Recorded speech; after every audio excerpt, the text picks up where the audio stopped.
दिन के 12 बज रहे थे, लेकिन रोहित अभी भी सो रहा था। उसकी माँ प्रियंका ने आवाज दी, उठ जा बेटा, देख सूरज सर पर चढ़ आया है, कब तक सोता रहेगा। लेकिन रोहित पर कोई असर नहीं हुआ। वह चादर से मुंह ढककर दोबारा सो गया। कुछ देर बाद उसे खाने की खुशबू आने लगी।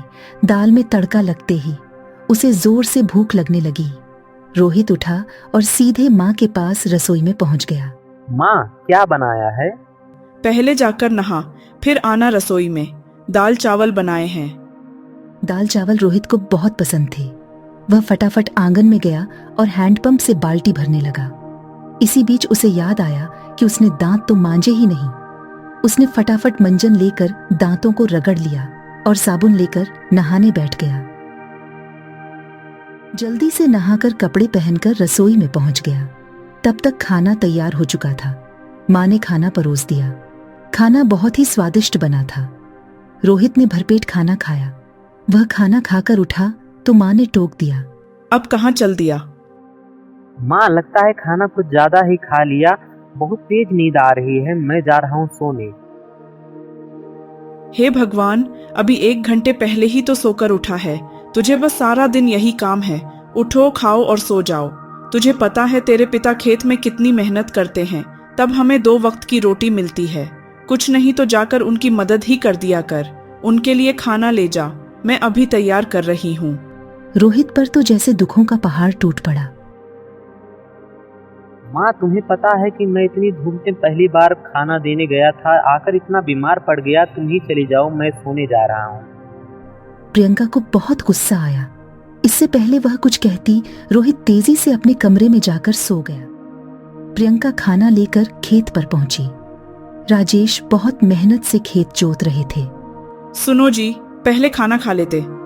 अरे तुम क्यों आ गई इतनी धूप में खाना देने? रोहित के हाथों भेज देती।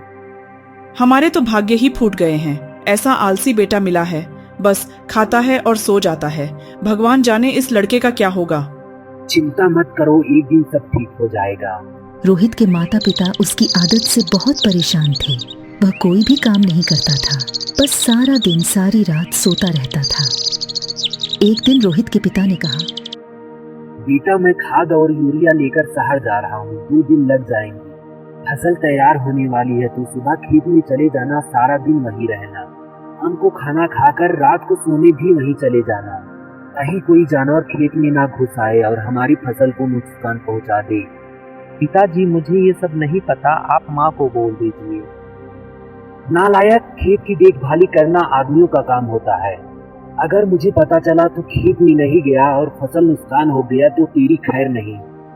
रोहित डर गया।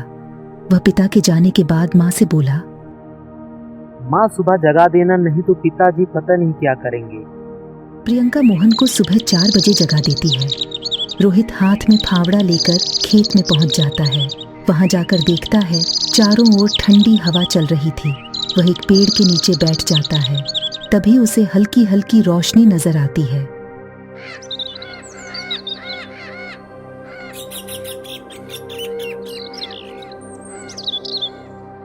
पूरा खेत लाल रोशनी से भर जाता है। रोहित ने यह सब पहली बार देखा था। वह आश्चर्य से सब देखता रहा। कुछ ही देर में सूरज उगने लगा। यह देखकर रोहित को बहुत आश्चर्य हुआ। कुछ ही देर में सभी गांव वाले खेत में काम करने आ गए। सब अपने अपने खेत पर काम कर रहे थे। रोहित पेड़ के नीचे बैठा था। तभी उसके पास के खेत से माधव काका आए। रोहित, मेरे खेत में पानी लग गया, अब तू अपने खेत में पानी काट ले।